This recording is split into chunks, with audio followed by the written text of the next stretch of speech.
Spherical capacitor और दूसरा है cylindrical.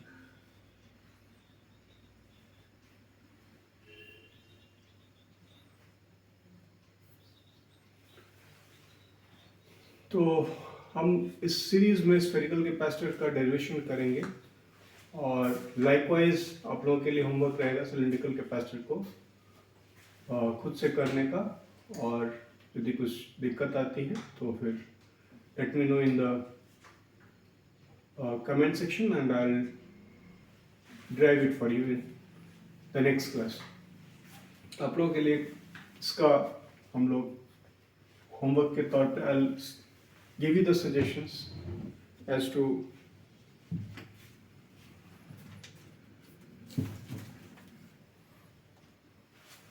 how to do the derivation। ठीक है, डेरिवेशन के सारे जो बारीकियां मैं समझा दूंगा आपको, फिर आपको अपने से करना है। Let me know in the comment section. तो as far as the spherical capacitor is concerned, it consists of two concentric spheres rather. The inner sphere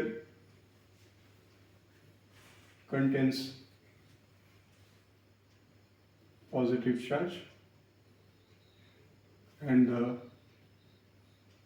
inner surface of the outer sphere contain negative charge. The radiuses A और B है, दोनों shells के concentric shells हैं, उन दोनों के radius A और B।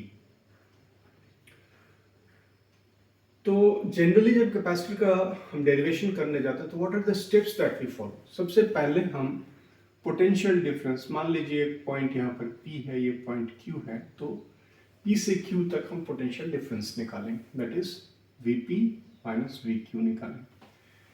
तो जब Vp minus VQ let's say if it is equal to V, और ये यदि in terms of the charge है, जो माइनस Q और प्लस Q चार्ज है, this is minus Q and this one is plus Q charge. तो Q charge के terms में यदि हम इसको एक्सप्रेस करें तो C is equal to Q by V, तो फिर इसका रेशियो हमको लेने पर जो रिमेनिंग टर्म्स बचते हैं that will be the capacitance of the spherical capacitor. तो ये स्टेप्स है, ठीक है। सबसे पहले आपको पोटेंशियल डिफरेंस ये निकालना है, उसके बाद से फिर Q के टर्म्स में जब निकलेगा तो फिर हम Q बाई V करने के बाद जो टर्म्स बच जाएंगे that will be your value for the specific type of capacitor, ठीक है। तो यह स्फेरिकल कैपेसिटर, उसका डेरिवेशन हम लोग यहाँ पर करेंगे। तो उसको करने के लिए हम क्या करेंगे कि सबसे पहले हमको V निकालने के लिए we will be using the formula that is Vp minus VQ is equal to minus integral of E dot dl from, देखिए P minus P to Q है, तो यहाँ पर जो है वो ऑपोजिट हो जाएगा, फ्रॉम Q टू P आ जाएगा, ठीक है। तो इंटीग्रल में जो लिमिट्स होता है वो पलट जाता है ना, Vp minus VQ is equal to minus integral from Q to P E dot dl। ये मेरा बेसिक फॉर्मूला है from our discussion in electrostatics, is a relationship between the field and potential. If field is given, then the potential can be found from this formula. तो ये formula हमको इस्तेमाल करना है। तो इसके लिए हमें क्या चाहिए, E चाहिए। E कहाँ पर चाहिए, इन बिटवीन जो शेल्स है वहाँ पर कितना फील्ड है वो हमको पता करना है। तो उसको पता करने के लिए हम क्या यूज करेंगे, गॉस थ्योरम यूज करेंगे, ठीक है। गॉस थ्योरम यूज करेंगे। गॉस थ्योरम क्या बोलता है, integral E dot ds of a closed surface is equal to Q enclosed by epsilon naught, where epsilon naught is the permittivity of space or empty space or air। तो ये formula that is the Gauss's theorem हम इस्तेमाल करेंगे यहाँ पर। तो सबसे पहले उसका डेरिवेशन हम लोग कर लेते हैं, और ठीक यही स्टेप्स आपको जब सिलिंड्रिकल कैपेसिटर के लिए डेरिवेशन करेंगे तो उसको इस्तेमाल करना है। तो हम क्या करेंगे, इन बिटवीन एक स्फेरिकल गॉसियन सरफेस लेंगे, ठीक है ना। तो जो नियम क्या है वो है कि ऐसा गॉसियन सरफेस लेना जैसे कि इलेक्ट्रिक फील्ड के सिमेट्री के अकॉर्डिंग। तो यहाँ पर चूंकि ये पॉजिटिव चार्ज है, यहाँ पर नेगेटिव चार्ज है, इसलिए फील्ड कैसा होगा, रेडियल सिमेट्री होगी उसकी, ठीक है, इस तरीके से फील्ड आएगा, ठीक है। तो हम क्या करेंगे कि यहाँ पर एक गॉसियन सरफेस पे ds लेंगे ना, ds का डायरेक्शन जैसे हमको मालूम है आउटवर्ड नॉर्मल की तरफ होगा, ठीक है। तो ds का direction, ds vector it lies along the radial direction, और e वेक्टर भी रेडियल डायरेक्शन है, इसीलिए दोनों के बीच का जो एंगल है that is equal to 0। So when we use this, क्या करेंगे, e dot ds, so this is e into ds into cos 0. Why? Because ds vector and d vector lie in the same direction. Therefore, angle between them is 0. So ये हो गया। Q enclosed कितना है? जो positive charge अंदर वाले sphere पे है उतना हमारा चार्ज enclosed है, is Q. So this is Q divided by epsilon. Now once we have this,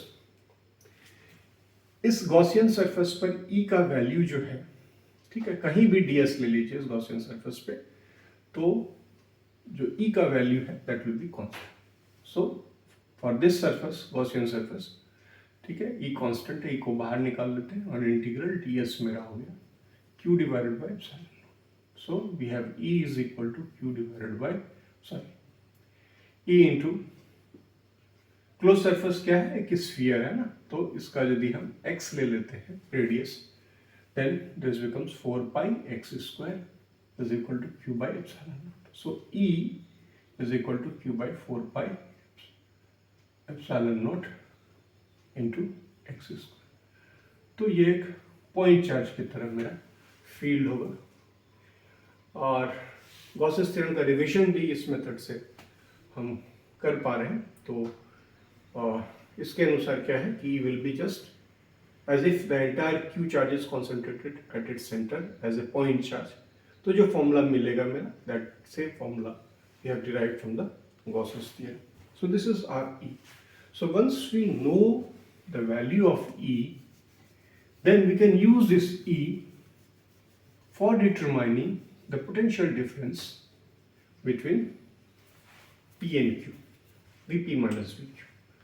तो आइए हम इसको करते हैं, Vp minus Vq is equal to minus, now E मेरा क्या है और किस डायरेक्शन में, तो जैसे कि हमको पता है कि रेडियली आउटवर्ड डायरेक्शन में E है, और dl किधर, तो हम कहाँ से कहाँ जा रहे हैं, Q से P जा रहे हैं, तो उल्टे डायरेक्शन में जा रहे हैं, तो E के ऑपोजिट मेरा dl। So from here we will be getting E into dl into cos 180, ठीक है, क्लियर है। तो ऐसा इसलिए है क्योंकि मेरा P पॉइंट ये है, Q पॉइंट ये है, और E वेक्टर इस तरफ है, ठीक है ना, और Q से P जा रहा है, isn't it? मेरा Q से P इंटीग्रल है, तो dl जो लेंगे वो इस डायरेक्शन में लेंगे, तो E और dl ऑपोजिट डायरेक्शन में, इसलिए दोनों के बीच का एंगल क्या है, 180 है, इसीलिए cos 180 आ जाएगा। एंड therefore ये again from Q to P जाएगा, तो इसको फिर से रीराइट कर लें। सो दिस इज cos 180 कितना होता है, माइनस होता है, तो वो माइनस और ये माइनस मिलकर प्लस हो जाएगा, and we have E into dl, ये आ गया, ठीक है। अब आ जाइए कि dl जो है वो इस तरफ है, लेकिन हमको E किसके टर्म्स में मिल रहा है, now let me write this from Q to P, E है Q divided bye 4 pi epsilon not x square, ठीक है, इंटू डी। अब x किधर है मेरा, x डायरेक्शन है इस तरफ, और dl है ठीक इसके ऑपोजिट पे, तो हमको x के टर्म्स में dl लिखना पड़ेगा। तो सीधा सा है कि जो dx है वो मेरा किधर है, if I right dx, so dx इस डायरेक्शन में, रेडियली आउटवर्ड डायरेक्शन में, dl उल्टे डायरेक्शन में, तो इसीलिए dl को जब dx के टर्म्स में लिखेंगे तो यहाँ पर क्या देना पड़ेगा, माइनस dx देना पड़ेगा। Why? Reason being dx is minus dl. They both are opposite. ठीक है, तो इस वजह से इसको जब कंसिडरेशन में लेते हैं, अगेन माइनस आ जाता है मेरा, और कांस्टेंट 4 पाई एप्सिलॉन नॉट आ जाता है बाहर, अंदर में बचता है dx बाई एक्स स्क्वायर, और ये जाता है कहाँ से, q से p तक जाता है. So once we have this q divided by 4 pi epsilon naught with a minus sign, ठीक है, और 1 by x square का जो इंटीग्रेशन आता है वो आता है -1 by x, as we all know, and this x will go from a to b, isn't it? So this will go from q से p है ना, q से p, तो this will go from b to a जाएगा, है ना. तो ये इस तरीके से. So once we have this, then we have q, ये माइनस माइनस ये पॉजिटिव हो गया, q by 4 pi epsilon naught आ गया, और 1 by a minus 1 by b आ गया. So overall what do we have? We have q divided by 4 pi epsilon naught, यहाँ से आ जाएगा b minus a, और नीचे में आ जाएगा ab. So I'll write over here that potential difference Vp minus Vq is coming out to 4 pi epsilon naught b minus a divided by ab. अभी हमको क्या करना है, c हम जानते हैं क्या है, q by v. अब यहाँ से q by v करने से 4 pi epsilon naught उधर चला जाएगा, ab उधर जाएगा, और b minus a इधर है. So what we have as a derivation for the spherical plate capacitor is 4 pi epsilon naught ab divided by b minus a. ये है इसका कैपेसिटेंस.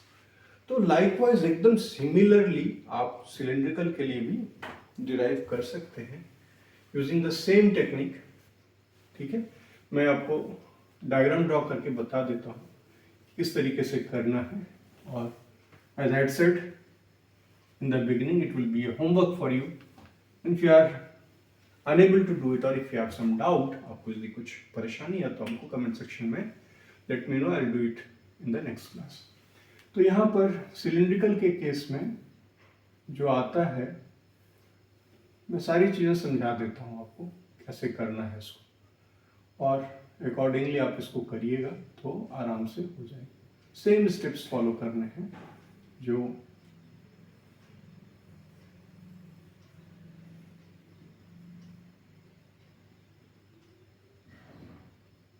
ठीक है, आपको सेम स्टेप्स फॉलो करने. तो इनर सरफेस पे एज यूजुअल पॉजिटिव चार्ज रहेगा, और आउटर सरफेस पे नेगेटिव चार्ज रहेगा. और ये कोएक्सियल सिलेंडर लेने हैं, और the radius of the two cylinders, coaxial cylinders are A and B respectively. तो आपको क्या करना है, अगेन द सेम थिंग. यहाँ पे यदि P लेंगे, यहाँ Q लेंगे, तो Vp minus Vq is equal to your minus integral E dot dl from Q to P. एक ही फॉर्मूला लेना है. ओके, सो Q से P तक ये फॉर्मूला लेना है. अब इसके लिए क्या चाहिए हमको, E चाहिए. E इन बिटवीन कैसे निकालेंगे, गॉसेस थ्योरम लगा के निकालेंगे. तो हमको एक गॉसियन सरफेस ड्रॉ करना पड़ेगा इन बिटवीन. ठीक है, ये मेरा गॉसियन सरफेस है. ओके, ये गॉसियन सरफेस है.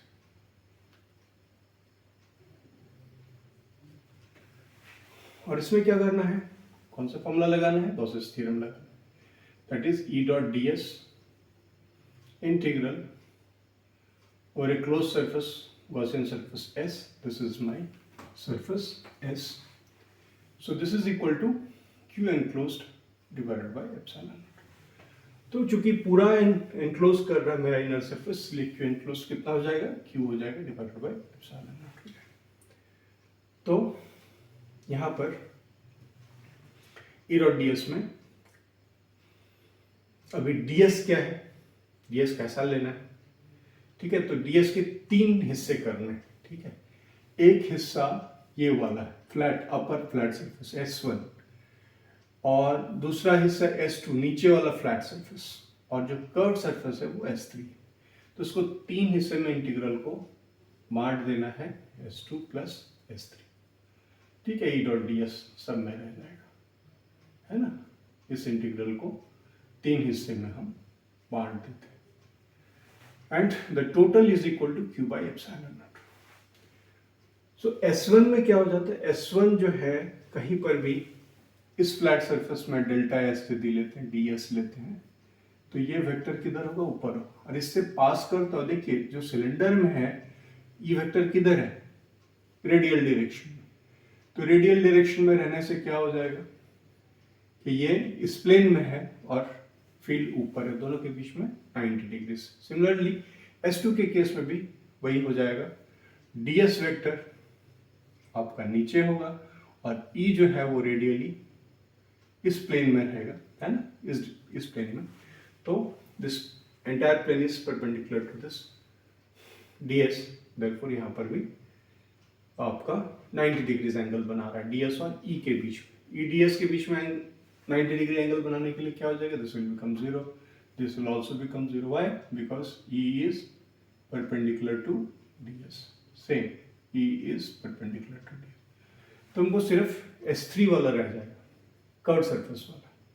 और कर्व सरफेस वाला क्या करता है, उसमें यदि हम यहाँ पर ds लेते हैं, तो इसका वेक्टर किधर है, इस तरफ है, और फील्ड भी इसी डायरेक्शन में, ये भी इधर है और ds वेक्टर भी इधर है।